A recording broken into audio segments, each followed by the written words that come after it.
चलिए, इसके साथ ही हम लोग फिर एक दूसरे के साथ मिल रहे हैं और इसके साथ में फिर हम लोग शुरू करते हैं। कल मैंने आपको क्या बताया था? Very very good morning student, sorry guys, very very good morning student. और एक ही चीज मैं बोलूंगी कि प्लीज मेरे साथ जूम मीटिंग पर भी मिलिए, क्योंकि जितना मैं आप लोगों को वीडियो में समझा पा रही हूँ उससे ज्यादा मैं आप लोगों को जूम मीटिंग में समझा पाऊंगी और आप लोगों के कंसेप्ट प्रॉपर तरीके से क्लियर होंगे। दिस इज माई प्रॉमिस, ठीक है। और जो बच्चे मिल रहे हैं उनको, उनके लिए I clap for the cap all the student जो मुझसे रोज रूबरू हो रहे हैं, ठीक है। और सीधी सी बात है, मैं केवल एक ही चीज बोलूंगी, कुछ समझ में आए ना आए पर बहुत कुछ ऐसी चीजें हैं जो समझ में आ जाती। क्लियर हो गया? ऑनलाइन में भी, ठीक है।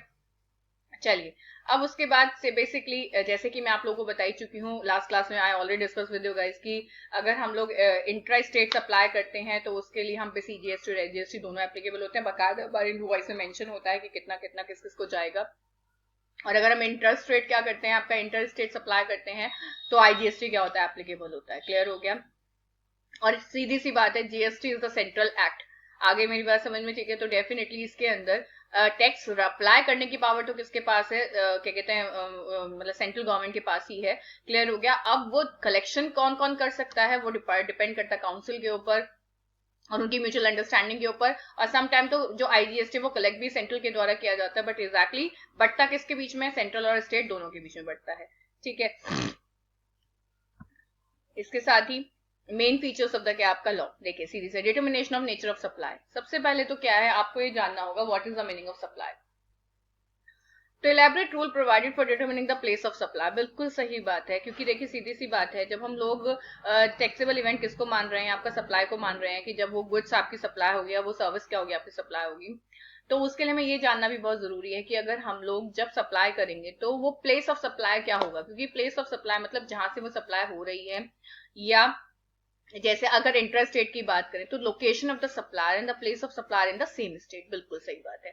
अगर इंट्रा स्टेट सप्लाई है, अगर मैं एक ही स्टेट से दूसरे मतलब एक ही स्टेट के अंदर दो अलग अलग शहरों में क्या कर रही हूँ, सप्लाई कर रही हूँ गुड्स का, सर्विस का, तो जो प्लेस ऑफ सप्लाई माना जाता है वो लोकेशन मानी जाती है सप्लाई की। और प्लेस ऑफ सप्लाई भी सेम स्टेट के अंदर माना जाता है। और अगर इंटर स्टेट हो रही है तो location of the supplier and place of supplier in the different state.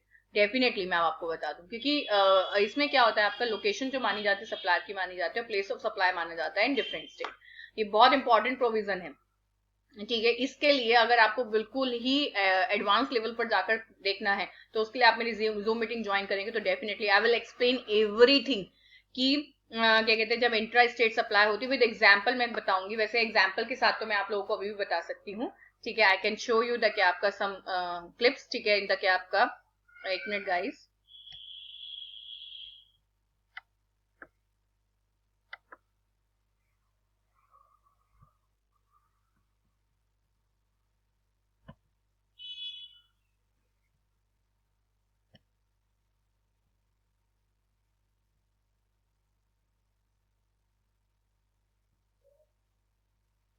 आप देख सकते हैं मैंने इसमें खोला है, जीएसटी खोला है, टैक्स स्ट्रक्चर वगैरह हमें नहीं जानना है क्योंकि हम लोग ऑलरेडी पढ़ चुके हैं। कंसेप्ट ऑफ सप्लाई तो मैंने आप लोगों को बता ही दिया, क्लियर। अब उसके बाद देखिए शेड्यूल 1 भी मैंने आपको बताया। देखिए ठीक है, सीधी सी बात है, शेड्यूल 1 में आती है आपकी जो सप्लाई माना जाता है। शेड्यूल 2 भी बताया मैंने आप लोगों को, ठीक है।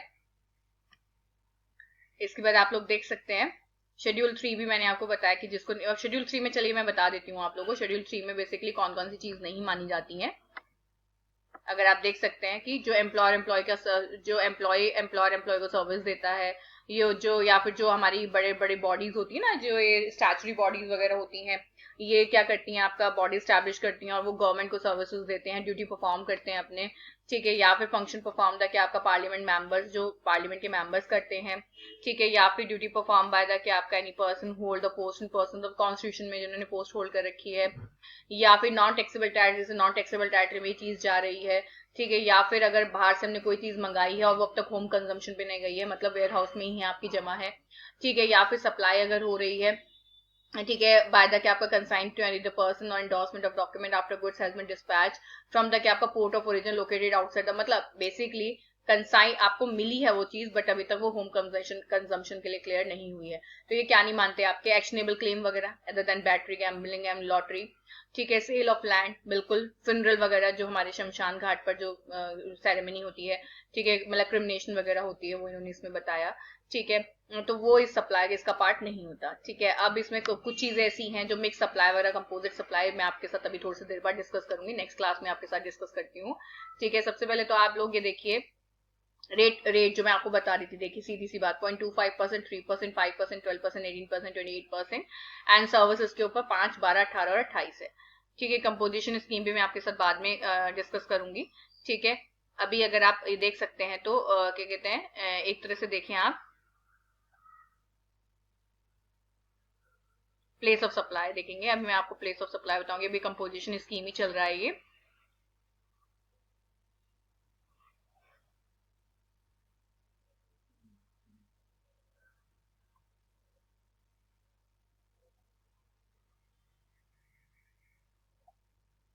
देखिए concept of time value and taxable supply, ये हमारे इस वाले इसमें है। देखिए सबसे इंपॉर्टेंट चीज बेसिकली आपको पता है कि अगर मैं बात करूं, मैं थोड़ा सा यहाँ पे इसको नीचे कर देती हूँ अपने कैमरे को, goods and service tax invoices two type of supply, intrastate and interstate, जो मैंने अभी आपके साथ डिस्कस किया। The following table illustrate the nature of the supply, it is important to know whether a given supply is intrastate और interstate. The tax or taxes payable are different in each case. For example, IGST is payable for interstate supply and the CGST and GST is payable on the interstate. ये तो हमने पढ़ ही लिया, ठीक है। अब इन्होंने बोल दिया interstate supply, location of the supply and the place of supply in two different state, two different unit territory और state और unit territory। देखिए सीधी सी बात है, इसका मतलब इंटरस्टेट हो रहा है, इसका मतलब location of supply and place of supply आपकी अलग अलग है, दो अलग स्टेट में है, दो डिफरेंट यूनिट टेरिटरी में, मतलब वही एक यूनिट टेरिटरी से एक स्टेट के अंदर है। तो इन्होंने बोल दिया कि जैसे इंपोर्ट या सप्लाई लोकेट है इंडिया के अंदर और हमने सप्लाई किया है इंडिया के बाहर, क्लियर हो गया। और या फिर अगर हमने क्या कहते हैं सप्लाई किया है, सप्लायर तो है आपका क्या कहते हैं डीटीए के अंदर, डोमेस्टिक टेरिफ एरिया के अंदर, ठीक है, और जो सप्लाई कर रहे हैं वो स्पेशल इकोनॉमिक जोन में कर रहे हैं, और in the taxable territory not being an intrastate supply not covered elsewhere in the क्या आपका। तो इन्होंने बोल दिया, देखिए सीधी सी बात है, अब इन्होंने बोला इसे सब इंटर स्टेट सप्लाई बोलते हैं, तो इन्होंने बोल दिया इंट्रा स्टेट सप्लाई जब location of supply and the place of supply दोनों एक ही स्टेट में होता है, ठीक है, क्लियर। अब इन्होंने बेसिकली ये बताया कि लोकेशन कौन सी मानी जाती है, ये तो सप्लाई ने टेट्रल वाटर वगैरह बताया। प्लेस ऑफ सप्लाई देखिए सीधी सी बात, इन्होंने बोला कि क्या कहते हैं supply involve movement of goods, अगर मूवमेंट ऑफ गुड्स है तो termination of goods for delivery, place of supply. देखो क्या बोला इसने, अगर मूवमेंट इन्वॉल्व है, समझ रहे हैं आप मेरी बात, की मूवमेंट इन्वॉल्व है तो जहां जाकर आपकी गुड्स क्या हो रही है, आपकी टर्मिनेट हो रही है, क्लियर हो गया। मतलब जहां पर आपका प्लेस ऑफ सप्लाई माना जाएगा कि जहां पर एग्जैक्टली आपकी चीज जाकर रुकी है।